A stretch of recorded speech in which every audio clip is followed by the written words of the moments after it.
Just talk about it a lot, and it's one of the perks of the church is we are able to come together as a body and be like a force for good in the world. The other reason is we are in the season of growth here at Grace Chapel, and we just launched our capital campaign called Room to Grow. So it's a great opportunity to talk about generosity. So last week, Rocky kicked us off, teaching us that God is our generous host and that we can trust in His abundance. And that all sounds awesome, right? We love to think of God as our generous host, which He is, and we love to trust that God is our generous host and that He has abundance for all of us. But how come we see things like, see people living like they lived in District 12 in the Hunger Games, in complete poverty, while others lived in the capital in complete abundance? I have trouble reconciling those two. Or even closer to home, in our own country, in our own city, we have people living in multi-million-dollar apartments. Just confession time, this is actually from the New York City apartment, but same thing can be here in Atlanta. And then we have people living on the streets, under bridges.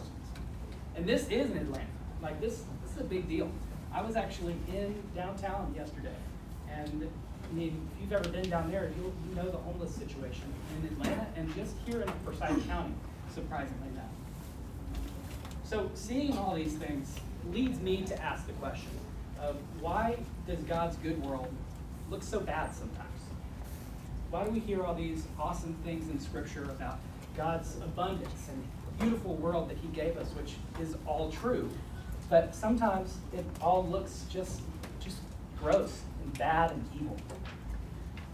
And I think the answer to that question is also the answer to the first question I asked, which is that for most people, enough will always be more than we have. You know, right now I can sit here and tell you that, you know, I have more than enough. But next time I see something that I want, you know, that I have to have, I'm going to say, I don't have enough until I have that. And I'm sure you guys do the same thing because we all do it. It's always going to be more than we have. We're always going to want more. So before I continue, I want to give a disclaimer. We're going to talk about greed tonight. And a lot of greed has to do with money and wealth. So for a second, just for tonight, I want you to turn off your politics brain for a minute. I know that we all are watching the headlines, we're hearing the candidates and all the talking points and all the talking points that they bring. But I want us to just turn that off for a second, because what I'm talking about is not what the United States should do. That's not at all what I'm talking about. I'm talking about what the church should do. And the church has a lot more power than the United States government does. The church has been around for thousands of years, and the United States government has been around for 200. So if we can get these principles, we can have a lot more force for good than we could ever hope to have through our government. So with that in mind, I want to share with you a couple statistics. The top 1% of people own 44% of our total wealth. Can you guys see? Okay, good. Well, maybe not now that I moved back. But they own 44% of all the total wealth in our world. And I want to illustrate that. Here's a little graph. I know we all love charts and graphs, but I love this one because of the different bars that it shows. So over here on the left, this is $1 million plus. The blue bar represents money. The red bar represents people. All the way over here on the left, we have a huge amount of people, 44% of people, that have a lot and a tiny percent of adults. Or I'm sorry, 44% of wealth and just 1% of adults. All the way over here on the right, we have an incredible amount of people and a tiny percent of money. And I would venture to say that most of us don't fall over here or over here. Most of us are going to fall right in this middle range, where we really do have enough, or more than enough for some of us. And we don't have way more, and we don't have really little. I mean, because we're all sitting here today and, you know, all clothed, and we all ate dinner, and we all drove here in a car more than likely. So the next one that I want to show you, last graph I promise, is income inequality. This is across the entire world. And these are some different lines, different countries. This red one's the United States. Since 1980, the inequality, so which means the gap between the people that have more than enough, as we would say, and the people that just can't scrape by, has grown. a good amount. Now, not as much as Russia, as you can see, but a good amount. So seeing these stats can lead me to ask another question. Why does it appear that God is holding out on people? Why does it look like God is giving an abundance to certain people? And then there are other people, like I said earlier, living under a bridge, not able to pay for food, begging for food. Why does it sometimes appear that God's holding out on us, on me? Even though, yeah, I can tell you, I have more than enough. I can come here in my car, I can eat dinner and lunch and all my meals, and I'm clothed. But there's some things that I'm like, God, why are you holding me out? Why are you holding out on me in that? And the answer to that is greed, is people's greed, humanity's greed. And the definition that I want to give greed tonight is really a distrust of God's abundance. Now that's a church definition of greed, but it makes sense. It's a distrust of God's abundance. When we are greedy, we're not trusting that God is going to give us enough. We're not trusting that even though we give out to people, we're not trusting that God's going to make sure that we're taken care of. So Jesus actually talks a lot about this, surprisingly. In Luke chapter 12, if you were here this morning, Houston actually talked on this. But I wanted to go back through it because I thought it was important. Before I get into this, one thing that I love to do, and I feel like people don't do a lot, is to just enjoy reading Scripture. Because you can see the personality of Jesus and just how Jesus was a real guy that actually lived. And I'll give you an example in a minute. So we'll start reading in Luke chapter 12, verse 13. Then someone called from the crowd, "Teacher, please tell my brother to divide our father's estate with me." Such a ridiculous question to ask Jesus. Jesus replied, "Friend, who made me a judge over you to decide such things as that?" Jesus also thought it was a ridiculous question to ask him. Then he answered it. He said, "Beware, guard against every kind of greed. Life is not measured by how much you own." Then he told them a story. A rich man had a fertile farm that produced fine crops. He said to himself, "What should I do? I don't have room for all my crops." Then he said, "I know. You know, guys, I know. I figured it out. I'll tear down my barn, and I'll build a bigger one. Then I'll have room enough to store all my wheat and other goods. And I'll sit back and say to myself, my friend, you have enough stored away for years to come. Now take it easy. Eat, drink, and be merry." But God said to him, "You fool, you're going to die this very night. Then who will get everything you worked for?" Yes, a person is a fool to store up earthly wealth, but not have a rich relationship with God. So there's a lot going on there. Jesus, if you notice, Jesus never told his brother to divide his estate. He just taught him what he should do in story form, which is what Jesus did a lot. So I want to ask the question, why did this man want to build bigger barns? What was his purpose for building bigger barns? I will answer it for you. The purpose for him building bigger barns is so he doesn't have to worry about anything. At least that's kind of what I'm interpreting from it. He'll be able to build a bigger barn. He'll be able to store up all the food and wealth and things and all that he wants, so that he's never going to have to depend on anybody again, including God. He's never going to have to go out on a limb and trust that God's going to take care of him because he's stored up enough for himself. So our friends over at the Bible Project, and it's Bible Project now, not the Bible Project, in case you didn't know, illustrated this in a video, which if you haven't watched it, I'd recommend you go and check it out. But essentially, the idea is that God is hosting a feast, a party, where everybody has more than enough. They can just, Rocky used the illustration last week of going to grandma's house. When there's enough food for everybody, nobody's worrying about where the food's coming from, there's enough for everybody. Same thing with a feast. In the Bible Project's example, unfortunately, factions started breaking out. Groups of people started going, and I thought this was funny, they started hoarding the hors d'oeuvre trays in the den. So nobody else could grab them. So they were guarding them because they were afraid that they wouldn't have enough hors d'oeuvres. So I got all these pizza boxes up here. And this would be kind of like, now there's not pizza in here, but there could be. It's kind of like me having all this pizza, actually having pizza, and saying, I want everybody to go to small group tonight with a box of pizza and enjoy some pizza with your small group. Even though you just had pizza, just forget about that. Enjoy a box of pizza with their small group. But I'm actually worried that my small group eats a lot of pizza. And I don't want them to run out of pizza. I want to make sure that my small group can have all the pizza they want, and I don't really care if you guys have enough. So I'm going to take all of this pizza to my small group. And you guys can all break up these 3 pieces right here, these 3 cheese pieces.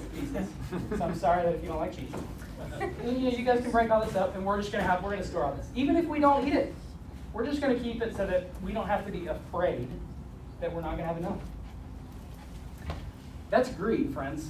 That's the heart of greed, is that I don't want to depend on anybody. I want as much for myself as possible, or as much for, and it can even be greed for your family. You want enough for your family, and you don't care about anybody else's family. Now, obviously, none of us are really going to vocalize it that way. I'm not saying we don't care about you, but that kind of gets down to the heart of it. I care more about me and my family than I do about yours. And now this has happened so many times through Scripture. Just go through the Old Testament. You're going to find some messed up stories, some things that you're like, I cannot even believe we give this Bible to children. So just one of fun time to go read through like Genesis or Exodus. But if we go all the way back to the garden, we can see the first example of this. We have this lush garden, right? We have this lush garden with a weird white horse in the front.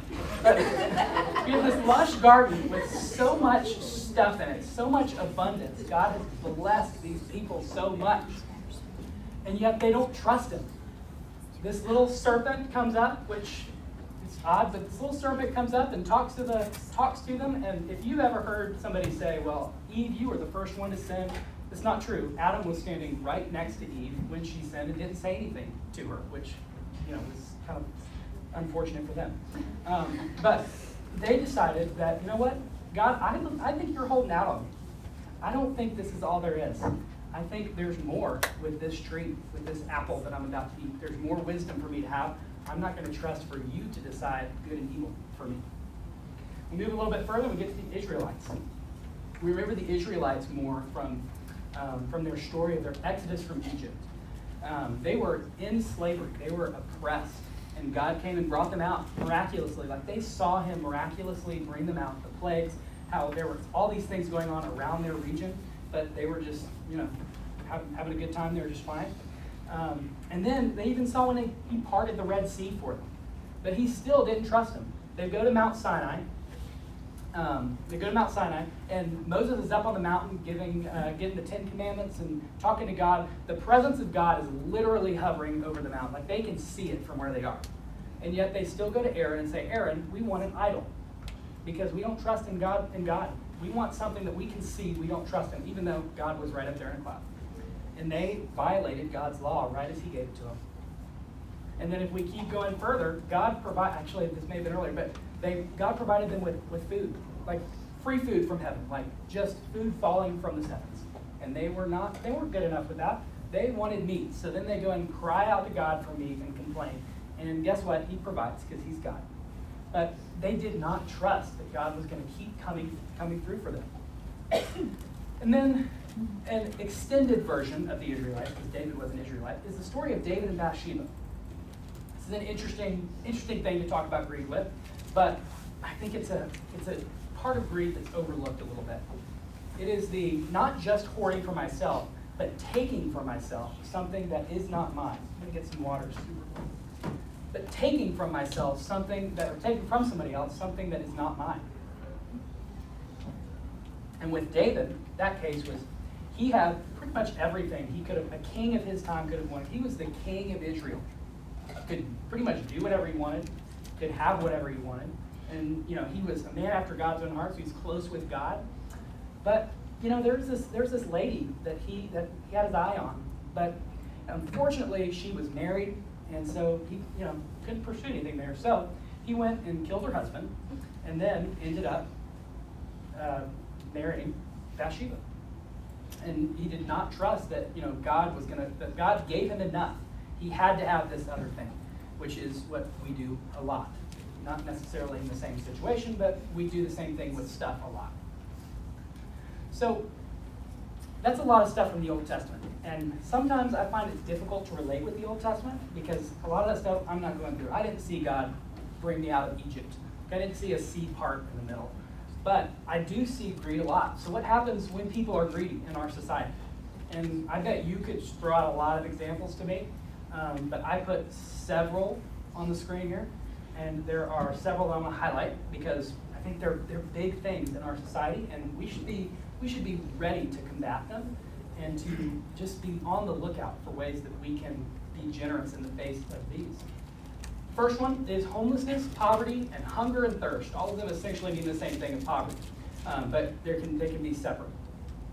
This one is a big one in all over the world, and unfortunately, there's not a whole lot that I can do sitting right here to be generous to somebody over in Africa struggling with not being able to have water or food. But what I can do is I mentioned earlier that I was down in downtown Atlanta last weekend, right, or yesterday, and the homeless people there, we actually go and do something as a church to go and be generous to those people. You can go and bring them food. You can go and take them out to lunch. You can go and combat this by just helping one person at a time. But unfortunately, people don't do that because it's a little uncomfortable. If you've ever been with our group to do that, you know it's a little bit uncomfortable to go up to a random person that has probably been sleeping on the sidewalk for 2 weeks and go and have a conversation with them and give them food. It's a little weird. But we don't do it, and it would take of our resources to give to somebody else. It would cause us to give up something, and that's difficult to do. The next one is sex trafficking and abuse. Now, every time I get an opportunity, I like to highlight the epidemic of sex trafficking in our society today.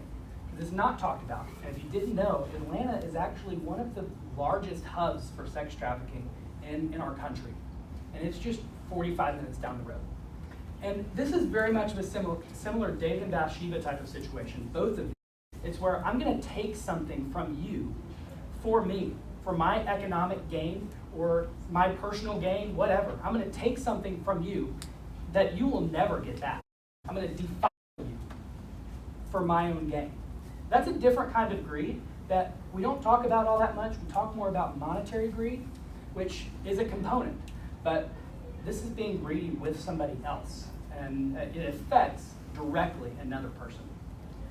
The other one you may wonder is a little odd, and that's debt. Now, there are several reasons why I think that debt could be certain types of debt could be a result of greed. The first reason is that it actually cripples your ability to be generous. When you are in crippling debt, how are you going to be generous to other people with your finances? Because they're actually promised to somebody else.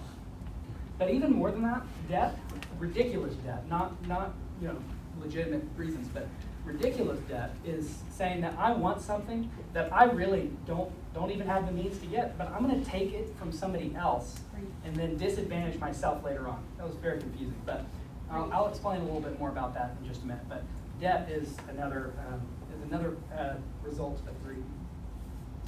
So I want to look at the flip side of this, which is what happens when we do live generously.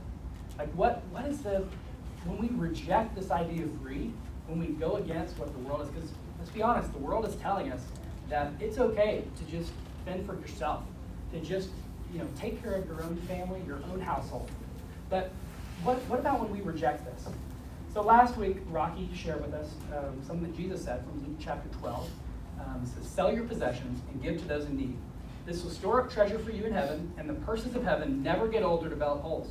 Your treasure will be safe. No thief can steal it, and no moth can destroy it. Wherever your treasure is, there the desires of your heart will also be." So there are a couple of things in there. First one I want to hit is actually the last thing, which is wherever your treasure is, there the desires of your heart will also be. You know how one of the ways you can build up treasure in heaven? By being generous on earth. By saying, I am going to give up something. When I'm generous to somebody, especially with my finances, I'm giving up something.